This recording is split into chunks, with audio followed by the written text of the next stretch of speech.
Hoy estamos conversando con Angélica Lorena Garzón Muñoz, una de nuestras recientes egresadas del doctorado interinstitucional en educación en el énfasis de educación matemática. Quiero contarles que Angélica Lorena Garzón Muñoz es licenciada en educación básica con énfasis en matemáticas de la Universidad Distrital Francisco José de Caldas. También es magíster en enseñanza de las ciencias exactas y naturales por la Universidad Nacional de Colombia. Profesora Angélica Lorena, bienvenida a los micrófonos de la UD Estéreo. Cuéntenos quién es Angélica Lorena Garzón Muñoz y cómo comenzó su camino en la educación matemática. Un cordial saludo para todos. Muchas gracias por la invitación a participar de este espacio. Bueno, Angélica Garzón es una docente activa vinculada con la Secretaría de Educación de Bogotá hace ya más de 15 años, quien trabaja, cree y aún le apuesta a la calidad de la educación pública de niños y jóvenes en nuestra ciudad. Bueno, como muchos jóvenes al finalizar mi etapa escolar, no tenía ni idea, no tenía claridad sobre a qué me quería dedicar. Sin embargo, en mi etapa escolar me había destacado en las clases de matemáticas. A diferencia de muchas compañeras, disfrutaba de estos espacios, así que me vinculé inicialmente por este gusto, sentía que era hábil en ello y después al entrar pues ya a la licenciatura descubrí el gran reto que implicaba enseñar. Y empecé a descubrir una pasión pues por esta profesión. ¿Qué me gustaba? Pues me gustaba que cada día era diferente, no implicaba hacer una acción repetitiva, implicaba tener contacto con personas. Me daba cuenta que al llegar al aula incidía en las vidas de estos jóvenes y pues que también mi profesión iba a tener un impacto social. Aunque realmente en mis inicios, como todo proceso, no fue nada fácil enfrentar las realidades escolares. Su tesis se titula Cambio de concepciones de profesores en ejercicios sobre la enseñanza inclusiva de las matemáticas. ¿Cómo nació esta idea de investigación? Bueno, la idea inicial de la tesis surge cuando enfrento una problemática identificada cuando estaba trabajando en 10º grado. En ese momento recibo un grupo que venía trabajando en proceso de aceleración. Son estudiantes que tienen dificultades en su proceso lectoescritor y que también vienen con unos diagnósticos asociados con dificultades en matemáticas. Y me enfrento a varias preguntas, inicialmente sobre cómo yo puedo definir específicamente o descubrir que ellos sí tienen dificultades en matemáticas.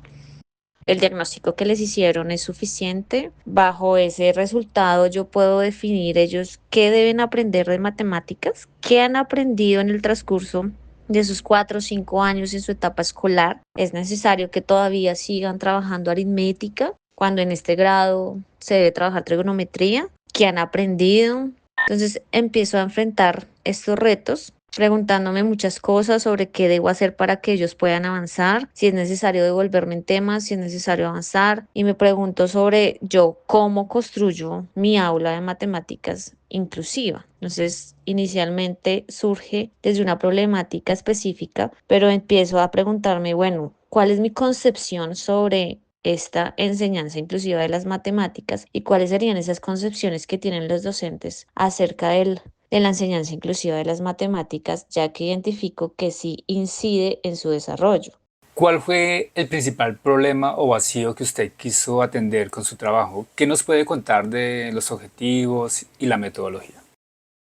El aporte específico de la investigación es en educación matemática inclusiva, específicamente en la formación de profesores. ¿Qué pasa? Que en la educación matemática inclusiva, como campo científico e investigativo, no hay duda del interés por valorar, apoyar, acoger las diversas necesidades de aprendizaje de todos los estudiantes en el aula de matemáticas. Sin embargo, hay conflictos asociados a qué? A la incertidumbre en la formación docente. ¿Qué necesita conocer el docente de matemáticas? Pues para responder a la diversidad en su aula. También hay conflictos asociados con lo ético, y es que ¿qué decisiones toma el docente de matemáticas? ¿Necesito privilegiar que el estudiante aprenda matemáticas o también necesito identificar, generar unos valores específicos asociados a lo social en el aula de matemáticas? También hay conflictos asociados a cómo se interpreta la inclusión. Estoy haciendo énfasis en una problemática a nivel conceptual. ¿Cuál es la interpretación de la inclusión como ideología o como un tipo de enseñanza específicamente de RUS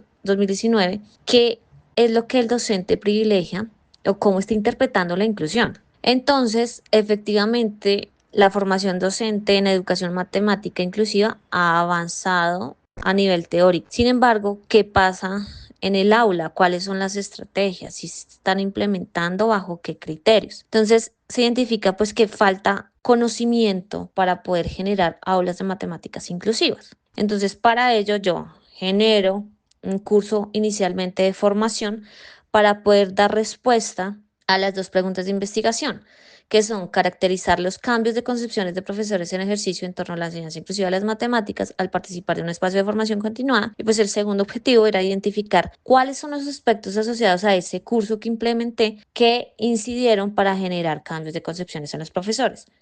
¿Qué nos puede contar de los hallazgos de la tesis y cuáles cree que son los aportes más significativos de su investigación para la educación matemática en Colombia? Respecto a los resultados, efectivamente, inicialmente pues se cumplen los objetivos de la investigación. ¿Qué pasa? Pues que identifico 5 concepciones diferentes que refieren directamente a la enseñanza inclusiva de las matemáticas. Logro caracterizar esos 3 tipos de cambios sobre la enseñanza inclusiva de las matemáticas. Se encuentran evidencias de varios aspectos que incidieron respecto a cada cambio de concepción caracterizado. Además, se hace pues un aporte teórico, ya que se genera un modelo teórico a partir de los 12 principios de la enseñanza inclusiva de las matemáticas, retomando la tríada de la enseñanza de Jaworski-Potari. Y lo principal y característico es que a partir de ese modelo logro identificar esas concepciones, pero son concepciones de la enseñanza inclusiva de las matemáticas, donde se articulan aspectos asociados a la ideología, a la práctica, pero además a las posibilidades de realización de este tipo de enseñanza. Cabe aclarar que ese tipo de hallazgos realizan un aporte no solo a la educación matemática inclusiva en nuestro país, sino a nivel internacional, donde identifique que efectivamente se mantiene una problemática similar al contexto colombiano. ¿Cómo fue su experiencia en el doctorado interinstitucional en educación y qué consejo le daría a otros estudiantes que están recorriendo o van a recorrer el camino de la investigación doctoral en educación matemática? Bueno, la experiencia en el doctorado la podría resumir como una experiencia gratificante. Yo inicio el estudio doctoral en la época de pandemia, así que este espacio de aprendizaje se convierte como un auxilio, donde efectivamente tú dudas muchas veces de tus capacidades, dudas si tomaste la mejor decisión. Sin embargo, poco a poco te enfrentas a descubrir cuáles son tus capacidades. Efectivamente te das cuenta que hay cosas por aprender, pero que hay tiempo para poder aprender lo que te hace falta. Te exiges, efectivamente, es un doctorado exigente, pero en ese proceso te das cuenta que puedes llegar más allá. El consejo que yo daría, de hecho, no es mío, fue un consejo que me dio mi director de tesis y fue tomarse el tiempo de descubrir efectivamente en la investigación qué quieres, cuál es tu interés, porque quien decide qué investigar eres tú. Entonces le vas a dedicar muchas horas leyendo, tomando datos. Y si pues eso que investigas realmente es lo que a ti te interesa, pues no va a ser tanto un sacrificio, sino va a ser algo que vas a hacer un poco con más ganas, entonces no lo vas a ver como un requerimiento, sino lo vas a hacer parte de tu vida. Y pues después te das cuenta que ese interés también forma parte de un interés a nivel internacional, entonces ahí va a tomar más estructura la investigación. Mirando al futuro, ¿qué proyectos académicos o investigativos planea desarrollar como doctora en educación? Bueno, hay muchos proyectos que surgen a partir de la finalización de mi tesis. Uno que tengo pendiente como un aporte principalmente a mi labor es diseñar una herramienta con ayuda de inteligencia artificial que le permita a los docentes de matemáticas tener más herramientas y criterios a la hora de construir esos PIR, los planes individualizados de ajustes razonables. Por otra parte, tuve la oportunidad de compartir con Marcia Garcetti y nuestro objetivo es poder vincular la propuesta que ellos hacen de educación matemática inclusiva bajo una teoría de la objetivación con la que nosotros proponemos con mi director de tesis, que es una caracterización de la enseñanza inclusiva de las matemáticas bajo una teoría cognitivista. Por otro lado, pues tengo unos artículos pendientes de publicar y terminar. Tengo unos artículos de una investigación con el profesor Salvador Linares, con el profesor Pérez, con el director de tesis, dándole arranque a un proceso de trazabilidad donde el objetivo ahorita es dar a conocer los desarrollos, de hecho, ampliarlos, que podría diseñar, implementar o evaluar otro programa de formación que enfatice en un dominio específico de las matemáticas, donde logremos, por ejemplo, también vincular a profesores en formación comparado con profesores en ejercicio, también identificar y ampliar un poco los resultados de la investigación sobre cuáles serían esas competencias que el docente debe desarrollar para implementar una enseñanza inclusiva de las matemáticas asociado a la competencia docente mirar profesionalmente y pues poder participar de los próximos encuentros, especialmente del ICME 2028. Muchas gracias por acompañarnos el día de hoy.